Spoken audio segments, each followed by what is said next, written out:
එකම විමුක්තිදායකයන් වූ දෙවියන් වහන්සේ තුළ මා දයාබර සහෝදර සහෝදරියනි, දෙවියන් වහන්සේ හා මිනිසා අතර පිහිටුවාගත් ගැලවීම දායක ගිවිසුම අප තුළ ජීවමාන කරගෙන මෙම දේව සම්පදාව තුළ නිරන්තරයෙන් ජීවත් විය යුතු බව අද දේව වචනය අපට ආරාධනා කරනවා.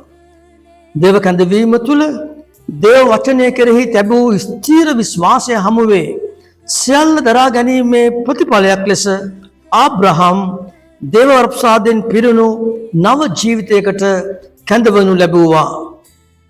ඔහු තුළින් බිහිවන බොහෝ ජාතීන්ගෙන් සමන්විත දේව සෙනගගේ එකම දෙවිදානෝ තමන් වහන්සේ බව උත්පත්ති පොතේ 17 වෙනි පරිච්ඡේදයේ අදට නියමිත පළමු වන දේ ප්‍රකාශනයෙන් ප්‍රකාශ වන අතර තමන් වහන්සේගේ මෙම ගැලවීමේ සැලැස්ම තම ජනතාව තුළ නිරන්තරයෙන් අලුත් කරමින් ගිවිසුමේ දෙවිදානෝ ලෙස දැන් වහන්සේ ඔවුන් හා ජීවමානව වැඩවසන බව අපට සිහිපත් කරනවා. ගිවිසුමේ ජීවමාන බව රඳා පවතින්නේ ජනතාවගේ එකම දැන් වහන්සේ කෙරෙහි පැවතිය යුතු ස්ථීර ඇදහිල්ලයි. ඒ ක්‍රියාවට නැගෙන්නේ දැන් වහන්සේගේ වචනය පිළිපදමින් අනපනත් අනුව ජීවත් වෙමින් හදවතින්ම දැන් වහන්සේට හා තම ජනතාවට දක්වන පරිත්‍යාගශීලී ප්‍රේමයේ තුලනි.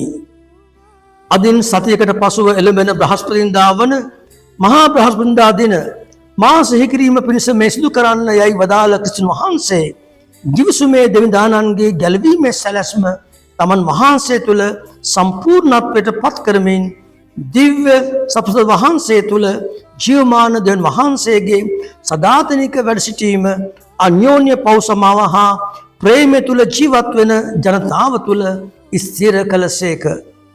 පාස්කු මංගල්‍යයට සුදරම් වන අප සැම ක්‍රිස්තුන් වහන්සේගේ ජීවිත පූජාව තුළ පූර්ණත්වයට පත් වූ දැන් වහන්සේගේ ගැලවීම දායක ගිවිසුම ප්‍රකාර ජීවත් වෙමින් ගැඹුරු ඇදහිල්ල තුළ එකම දැන් වහන්සේට විශ්වාස පක්ෂව ජීවත් වන්නටත් එකම දේවසෙනගක් ලෙස අන්‍යෝන්‍ය පෞසමාව හා ප්‍රේමය තුළ ජීවත් වන්නටත් අවැසි වරම් ඉල්ලා යාඥා කරමු.